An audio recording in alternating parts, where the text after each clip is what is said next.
Cedric, eu nunca critiquei. Irmão, Morumbi, noite de Libertadores. O danado fica bonito, hein, pai? Eu tô me divertindo aqui com o negócio, ó. Ai, os caras tudo quietinho ali, cara. Porque, olha, tudo quietinho, a carinha deles ali, ó. Nossa, tudo quietinho. Fala, torcedor tricolor, bom dia. Bora começar amanhã aqui acompanhando a repercussão da classificação do São Paulo para as quartas de final da Libertadores. São Paulo classificado, derrotando ali nos pênaltis, garantindo a sua vaga nas quartas de final, derrotando nos pênaltis o Atlético Nacional, garantindo aí a sua classificação para as quartas de final. Rafael foi o cara do jogo, foi gigante, defendendo o pênalti. Jogo de ida na Colômbia, jogo de volta também no Morumbi. Vamos ver o que o pessoal está falando aí dessa classificação do São Paulo. Deixar os créditos aqui na descrição. Você, torcedor tricolor que ainda não é inscrito no canal, se inscreva. Deixa o like também para estar fortalecendo o nosso trabalho. Mas agora, bora pro vídeo. Cedric, se você fizesse gol, eu nunca mais critico, irmão. Faz! Faz! Pelo amor de Deus, Cedric.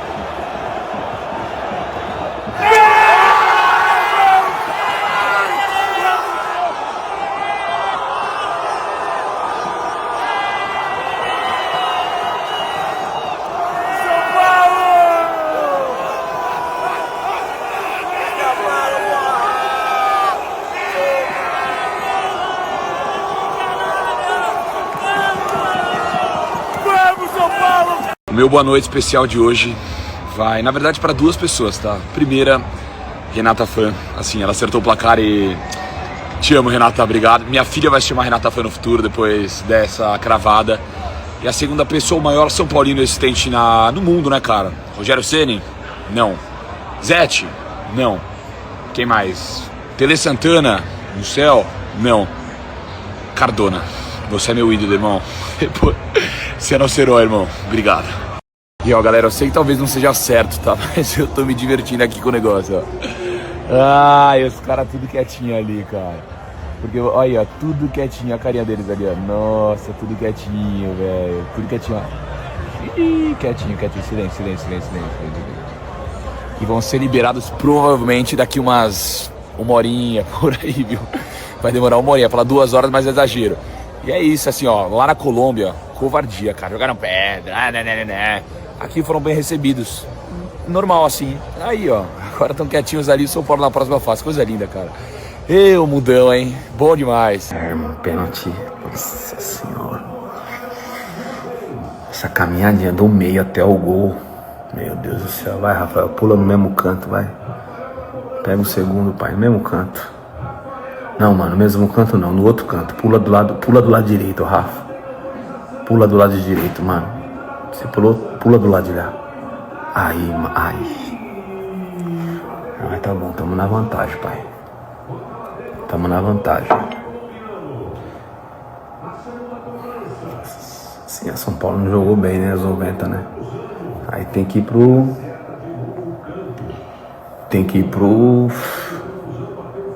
Haja coração, amigo. Aí ela acertou o canto. Ai.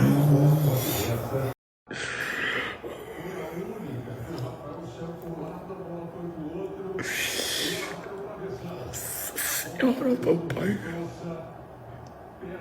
Mano, na moral. Tio, quem que é, mano?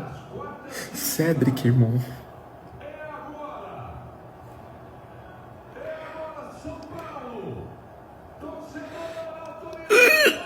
Toma.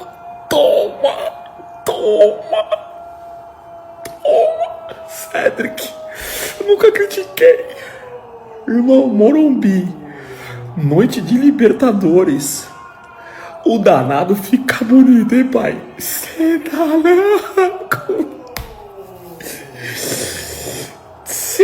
louco, irmão. Vamos, tricolor. Hein, quem é o grande nome dessa classificação para as quartas de final da Libertadores? Para você, para mim, o Rafael. Pegou 2 pênaltis lá, pegou um pênalti aqui. Adivinhar canto não é garantia nada, né? Porque ele adivinhou 2 pelo menos, uma que passou debaixo do braço dele, outra passou um pouquinho mais em cima. Mas o grande nome dessa classificação para as quartas, Cedric, obviamente que ele fez o gol da classificação, mas o Rafael, né? Fala aí você, sempre pra KTO, minha parceira. Com a Liga do Milhão que tá bombando, hein, pai? Você é bom palpiteiro? Então mostra, pai. Vai lá na KTO. Agora, São Paulo sentiu nervosismo, né? Uma hora do jogo, né? Libertadores vai sair, pai. Importante é lá, ó. Mas vale ressaltar, um jogo muito difícil, Libertadores é isso. São Paulo, na verdade, se tivesse mantido, né, o mesmo ímpeto do início da partida, não teria sofrido, mas a gente sabe que Libertadores, a equipe adversária também merece também todos os elogios. O Cardona, acredito que essa desclassificação vai cair na conta dele. Se ele não tivesse sido expulso, talvez o São Paulo nem teria ido para os pênaltis. Nós estamos olhando o Rafael, que pegou pênalti novamente, mas durante a partida ele fez 2, 3 defesas ali, que era, assim, gol bem claro. Então o São Paulo precisa consertar muitas coisas. Passou, é muito mais fácil você trabalhar em cima de uma vitória do que você ter a sequência do ano aí com uma desclassificação na Libertadores. Mas valeu pela vitória, mas o São Paulo precisa melhorar aí muito se quer pelo menos disputar a final. Não acho que o Atlético Nacional no jogo de ida tenha criado tantas chances claras. Uma era uma bicicleta espetacular, uma bola teve que... 2 pênaltis. Então, uma bola que bate na mão do cara que tá de costas. Não, mas aí nós estamos falando de uma coisa que... 4 lances assim, só capitais, isso são né? 4. Eu acho que o Atlético lances foi melhor. capitais. O lance do contra-ataque do Marcos Antônio, sim. Para mim é um lance claro de construção de jogada. Mas o pênalti, por exemplo, o primeiro do Ferrarese, é uma loteria do futebol moderno, porque você começa a levantar um monte de bola na área, se de repente bate uma bola na mão, pode acontecer a qualquer momento. Isso não é construção, isso aí você fica com a bola ali e acontece ou não acontece, por isso que eu reclamo tanto. Mas teve o pênalti. Mas é pênalti, perfeito. O segundo pênalti do Ferrarese é completamente evitável. Quer dizer, eu acho que o São Paulo cometeu alguns erros pontuais, já que vocês falaram das coisas pontuais, mas eu não acho que o volume de jogo do Atlético Nacional, que esmagou o São Paulo, tal, que as chances foram muito claras. E aí, obviamente, mas assim, o resultado foi muito bom pro São Paulo. 2 pênaltis, 2 bolas na trave Parece por isso que eu falei que é polêmica. 2 pênaltis já caracteriza um caminhão de grandes chances. As bolas poderiam continuar na trave, mas se ele acerta os 2 pênaltis, era 2-0. Você sair Era outro com jogo. 0-0 de um jogo desse... Saiu vencedor. Exato.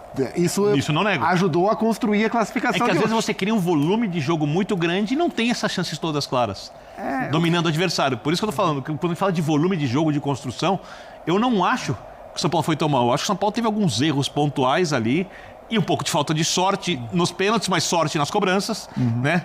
No final das contas acabou sendo bom, porque é melhor você empatar por 0-0 tendo 2 pênaltis contra do que por 0-0 não acontecendo nada.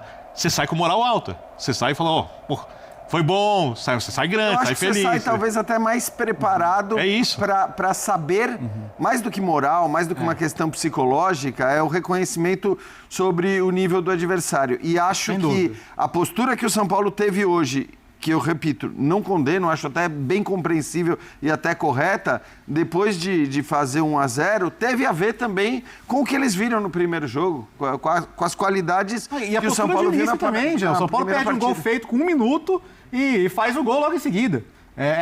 Cara, vamos pra cima, porque esses caras são perigosos. É muito uma característica do time do Crespo, esse volume de jogo, essa pressão assim, alta então, no começo. acho que assim, o que o São Paulo viu em Medellín foi, cara, esses caras, a gente precisa matar esses caras aqui, porque esses caras são fortes. E tem outro ponto também que acho que a gente precisa falar. A primeira passagem do Crespo foi num contexto de pandemia. Sim. Hoje ele pegou o Morumbi. Ele viveu isso pela primeira vez com o São Paulo. O Morumbi de Libertadores. E essa atmosfera, que assim, desde a chegada, o ambiente... Hoje foi uma noite especial de Libertadores. Né? O Crespo pega... até o São Paulo que o Crespo pega tem 2 grandes diferenças em relação ao São Paulo que ele pegou a primeira vez. Primeiro é o estádio cheio. Segundo é a ausência do jejum de títulos pendurado no ombro. Sim. São Paulo voltou a ser campeão de algo importante, o Crespo volta a encontrar um estádio lotado, como ele encontrou ao longo da carreira dele inúmeras vezes, e acho que isso vai moldando. É um São Paulo que chega forte para as quartas de final. Acho que o desempenho da equipe nas oitavas acaba contando muito pouco a hora que se definir o confronto das quartas. E como disse o Lucas ali pro Edu, tem 3 semanas até o primeiro jogo das quartas. quartas. E o Edu dizia ao longo da programação como seria importante para o São Paulo esse período para recuperar parte dos machucados. Né? Caleri não se sabe, mas Arboleda sim, é um reforço bastante importante. Sem previsão. Oscar não Tolói se vai ser sabe. inscrito. Tolói inscrito, Arboleda voltando. Mas o Lucas, o Wendel também à disposição, né? Então, E o Lucas, eu acho que a passagem anterior do Crespo É bom dosar, né? tem que servir. Porque eu assim, acho o Lucas sempre tem essa história e tal, e aí ele volta. Então, assim, o Lucas, acho que o São Paulo agora tem que ter um cuidado muito especial com o Lucas. E, obviamente, não significa o Lucas não jogar por 3 semanas, mas, assim, é entender em que contexto você vai colocar, quantos minutos, quantos jogos, porque, assim, o São Paulo está nas quartas de final de Libertadores. O Lucas faz uma diferença. O jogador do São Paulo, nem mesmo o Oscar é capaz de fazer quando está em campo. Então, acho que, claro que tem que ser esse esforço para tê-lo 100% ou perto disso, mas, acima de tudo, tem que ter um esforço para não correr o risco fazer de perder o planejamento de trás para frente. É isso, é pensar... eu quero o nos Lucas 100% jogos. aqui. Daqui para trás eu vou montar o cronograma de quanto eu vou utilizar. Eu acho que com o Lucas... com olhar especial, mas com todos os jogadores. E eu acho que a primeira passagem do Crespo explica isso. Porque ele herda um time do Diniz, que jogava muito diferente do time do Zubeldia, com virtudes que o time do Zubeldia não tinha, com defeitos que o time do Zubeldia também não tinha. E ele emenda a temporada da Covid sem férias, com a diretoria vendendo a ideia de que o estadual era o mundial. E ele é um cara que pede muita intensidade do time. E correria e tal. O que aconteceu? Quando ele começa o estadual e quando joga o estadual, o time voa. Sim. Que nem está acontecendo agora nos pontos corridos. Voa, corre, marca, pressiona. Só que como não teve férias, o time sucumbiu fisicamente e implodiu no Campeonato Brasileiro. Foi. Agora ele pegou um time que veio de 1 mês sem atividade. Porque houve o Mundial de Clubes. Porém, o elenco mais enxuto por causa das lesões. E com um jeito de jogar diferente. Para ele poder fazer o melhor jogo a la Crespo, que é esse jogo de pressão alta, de intensidade, de perseguição individual, ele precisa chegar na Libertadores na melhor condição física possível. E aí, eu acho que ele tem que abrir mão tudo do que for necessário no Campeonato Brasileiro. Eu sei que é um all-in, porque se o time do Crespo continuar jogando a intensidade que vem jogando no Campeonato Brasileiro, ele tem boa chance de conseguir uma vaga na Libertadores. Uma 5ª posição, que seja, uma 6ª posição. O time do São Paulo está sendo bem competitivo nos pontos corridos.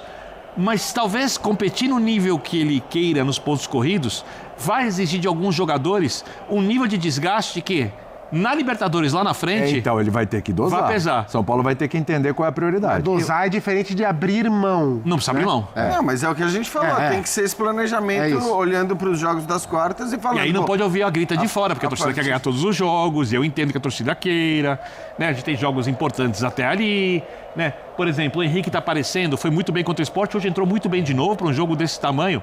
Bota para jogar o Henrique. Fechou agora o Mailton, lateral direito, que fazia uma Série B muito forte pela Chape. E assim, um lateral e um ala, ele é um ala de característica muito diferente do Cédric, né? O Cédric é um ala marcador. Sim. E o Mailton, que revelado pelo Palmeiras, passou pelo Galo, enfim, jogador que avança muito, pega muito bem na bola, oferece um outro... combina no jogo de 5, mais né? Igor Vinícius do que Cédric, em termos de característica, de agressividade. Então oferece outro tipo de jogo. Então o elenco vai ficando um pouco mais profundo, né? Com a volta dos machucados, com o Tolói, com o Ailton, vai ficando um elenco mais encorpado, justamente para ele conseguir dosar até o duelo contra Botafogo e LDU, que é no mês de setembro. Não, porque assim, hoje, até para destacar o trabalho do Cédric, o principal mérito em relação ao primeiro jogo foi o controle dos lados. Né? O Zupac já tinha destacado isso, mas o que o Marlos Moreno e o Nostrosa fizeram no primeiro jogo, hoje eles praticamente não fizeram. É verdade. Né?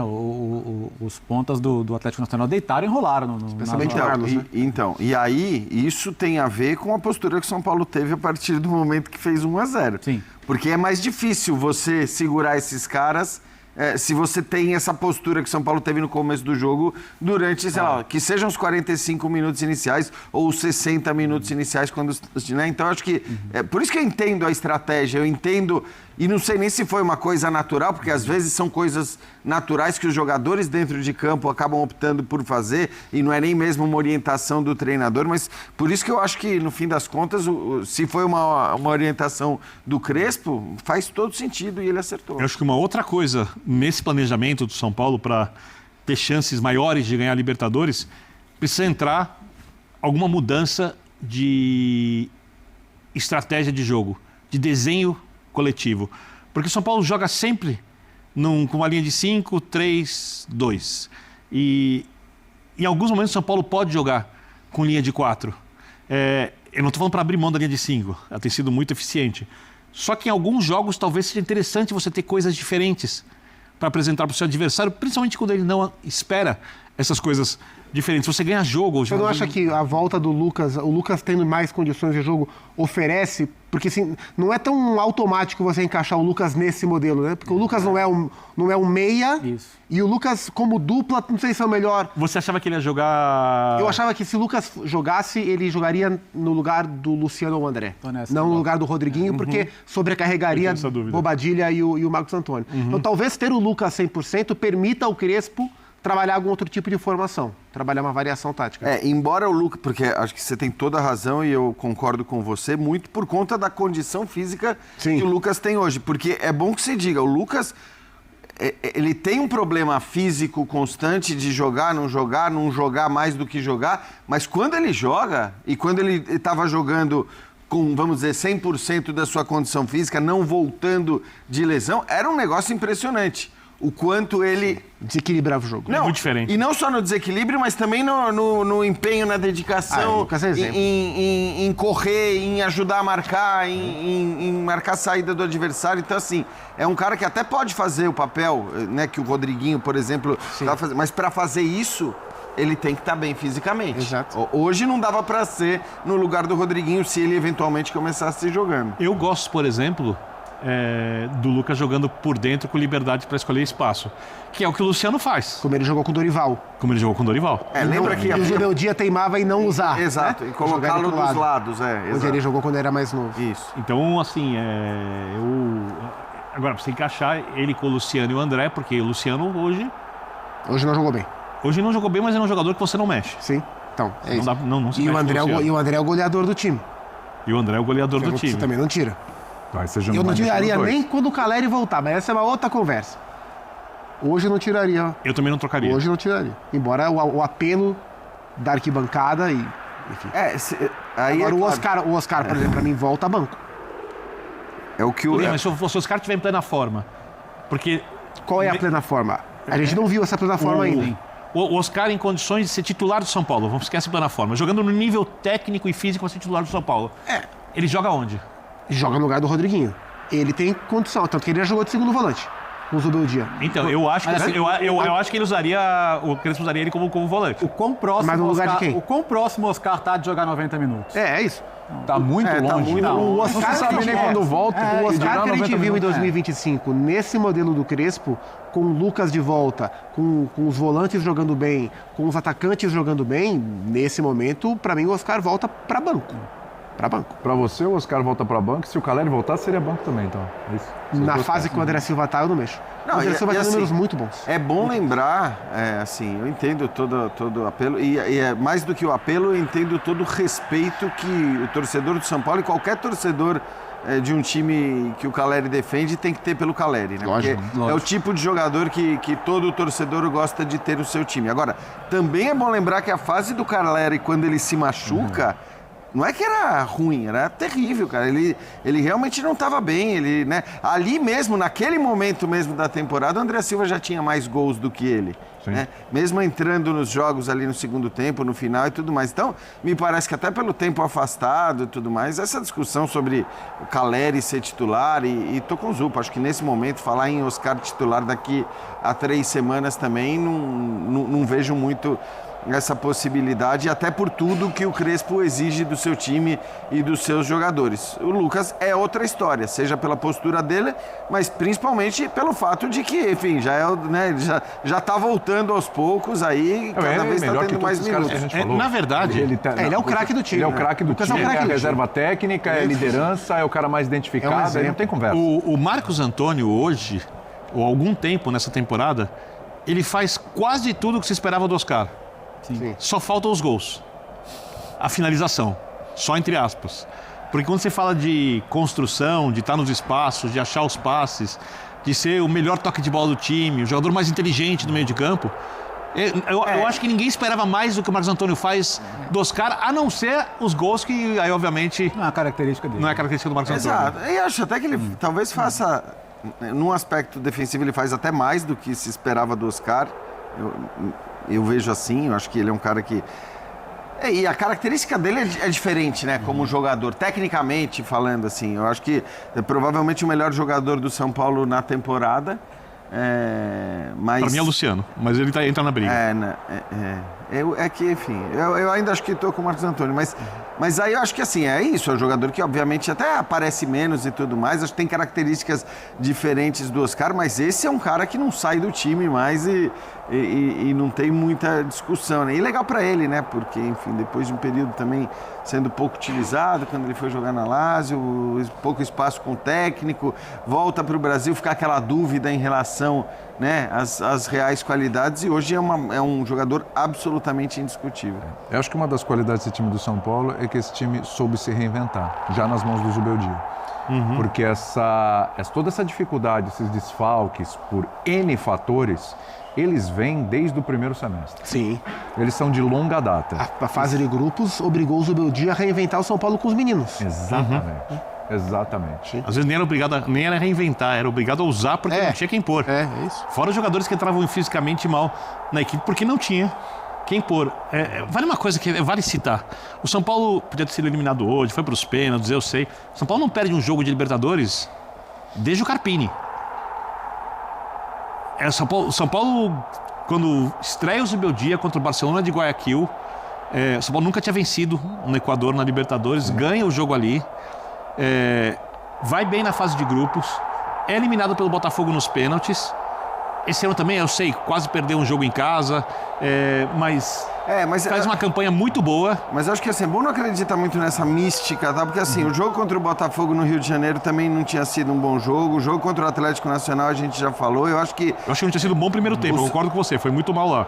Foram jogos em que assim, você não perde por um detalhe, você não perde por um... Então assim, é claro que o São Paulo pode, a gente falava disso, né? A coisa de, precisa melhorar. Não precisa, muitas vezes você chega a uma final como o Boca Juniors chegou, mas obviamente é melhor melhorar para ter mais chances de avançar, mas assim, esse negócio é legal para a torcida e tudo mais, para a empolgação, né, para esse clima que a gente viu hoje no estádio, mas evidentemente acho que o Crespo tem motivos para olhar e eu acho que precisa melhorar, mas eu discordo de você em alguns pontos. Quando o Lucas falava ali sobre os detalhes da classificação, eu tenho certeza que ele lembrou do jogo do Botafogo ano passado, porque por mais que o Botafogo tenha perdido várias chances no primeiro tempo no jogo do Rio de Janeiro, a melhor chance de gol foi do Caleri no segundo. A melhor chance de gol no jogo corrido, com bola correndo no jogo de volta, foi do Caleri embaixo da trave. O São Paulo perdeu um pênalti no jogo de volta.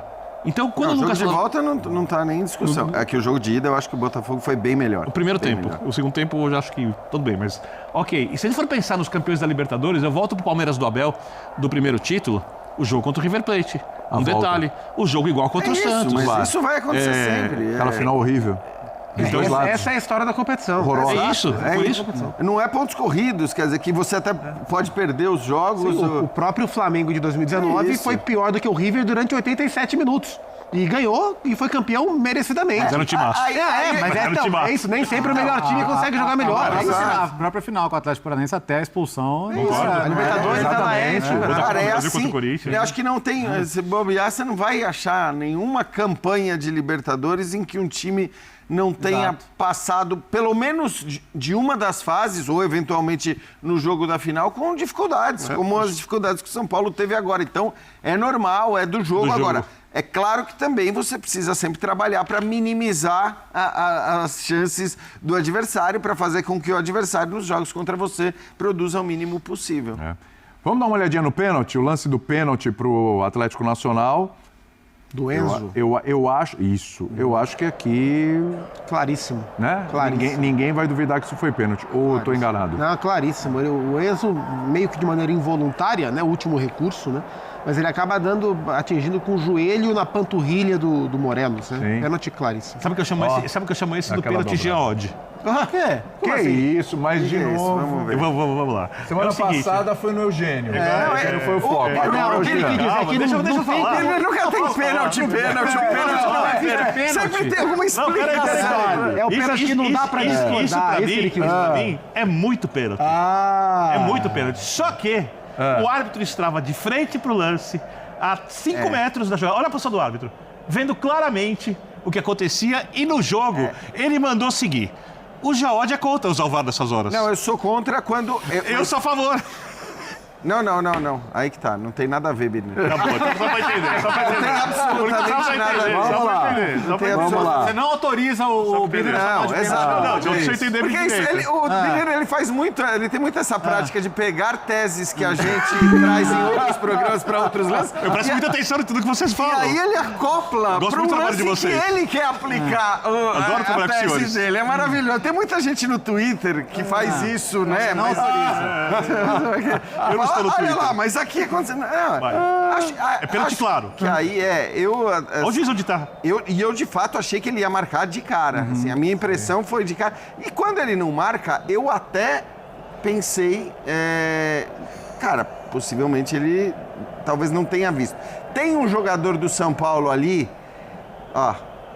Mas não me parece... Ele não tá encoberto. Ele não tá encoberto. Assim, tá muito feita. Esse movimento da queda do Morelos foi espalhafatoso demais pra ele. Eu acho que em tempo real, vamos dizer assim, ele pode ter tido a impressão que ele dobra o joelho.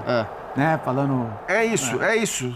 Mas no primeiro momento eu também tive essa impressão, mas eu tô daqui, teve né? a impressão do joelho dobrado? Tive a impressão do joelho no primeiro momento. Aí depois eu vi o lance e falei, bom, ok, foi pênalti. Com a imagem frontal, dá pra ver que o dobrar do joelho é pelo impacto. Exatamente. Talvez se não existisse o VAR, ele marcasse de imediato. Ele sabe que não tem... saberia que não tinha o recurso pra ajudar. E o que me pega é assim, a queda do jogador do São Paulo, eu acho que... Olha o juiz onde tá. Pra mim acaba indicando um pouco a penalidade ali no momento. Porque não tem porque cair ali. Na hora que o cara cai, é meio que cai pra fazer aquela bagunça que você diz, opa, pera lá. Não, mas não tendo. Como era o Morelos, aí eu fiquei na dúvida. Mas depois eu vi o lance direitinho e falei, não, realmente foi pênalti. O que eu achei curiosa foi a expulsão do Cardona, eu achei curiosa, porque eu tava vendo uma imagem. O Cardona foi uma figura nesses 180 minutos. Porque assim, depois do gol, assim, na hora que o Morelos bate o pênalti e faz o gol, na hora da comemoração, todos os jogadores vão correndo para comemorar com o Morelos, o Cardona passa pelo Ferrarese e fala algo. Foi isso que o Cardona fez e o árbitro instantaneamente dá o segundo amarelo, porque ele já tinha, e bota ele pra fora. Então, assim, à distância, me pareceu um lance normal. Uma provocação normal. A não ser que o árbitro tenha visto o que o Cardona falou e julgou grave, né? Porque ele passou, falou alguma coisa, o árbitro já viu e papai colocou pra fora. Bom, tem que fazer um intervalinho, hein? Fecha. É isso, torcedor do São Paulo. A repercussão da classificação do Tricolor ontem no Morumbi. Festa linda da torcida. E o Rafael foi o destaque, né? Foi o cara dessa classificação do São Paulo. Ele que defendeu o pênalti do Cardona lá na partida de ida. E ontem, nos pênaltis ali, defendendo a primeira cobrança. O que deu confiança, né, para os jogadores do São Paulo, que foram começar ali, né, as cobranças. O São Paulo foi muito bem nos pênaltis, tirando ali o Marcos Antônio, né? Foi o Marcos Antônio, uma pena ele ter perdido o pênalti, mas o importante foi que o São Paulo classificou, garantindo aí a sua vaga nas quartas de final e agora vai aguardar o adversário desse confronto das quartas de final. Não foi aquela atuação, né, de encher os olhos, aquele grande futebol do São Paulo, mas o importante foi o resultado. Vai ter momentos que o resultado vai ser mais importante do que o desempenho. E o São Paulo ontem fez o que tinha que ser feito, que era garantir a classificação. O Crespo com certeza, né, vai corrigir algumas coisas aí para a sequência dos próximos jogos. Foi uma classificação ali com o Rafael, o herói, o André Silva, que já vinha aí algumas partidas que não estava marcando gols. Ontem marcando, o São Paulo abriu o placar ali muito cedo e começou muito bem, né, até ali uns 15, 20 minutos, jogando muita bola. Depois viu o Atlético Nacional crescer do jogo, tanto é que empatou o placar ali, né, levando a decisão para as penalidades, mas o São Paulo foi feliz das cobranças de pênaltis, classificação ali, o torcedor estava já tenso, nervoso com as cobranças de pênaltis, mas um final feliz, o São Paulo garantindo, né, a classificação para as quartas de final, e o torcedor com certeza está feliz e contente com a classificação do Tricolor. É isso. Você que está feliz e contente, deixa o seu like aqui no vídeo, se inscreva também, ativa o sino das notificações. Valeu e até a próxima, galera.